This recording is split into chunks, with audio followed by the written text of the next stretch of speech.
atapewa taji ya uzima. Bwana Yesu inuliwe. Ati afadhali kufurahia wakati mtu anajaribiwa. Hapo ndipo tuko siku ya leo. Bwana Yesu inuliwe. Sijui ni jambo gani imekuja kujaribu. Sijui ni jambo gani umekuwa ukipitia. Sijui unafanya kazi namna gani. Bwana Yesu inuliwe.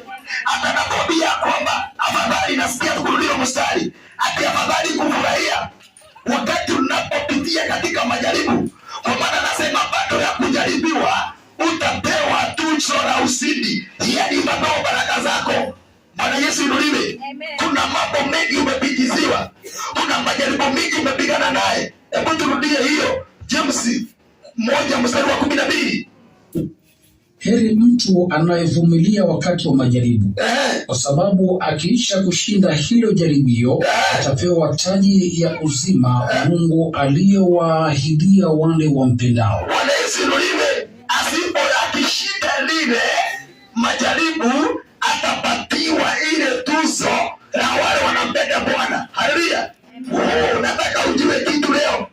Mwende ujue kitu leo. Kumbe wakati mtu anajaribiwa, ile jaribu ukilishinda unafanyika kuwa mtu anampenda Bwana. Lakini wakati lile jaribu limekushinda unafanyika kuwa mtu ambaye hampendi Bwana. Halo.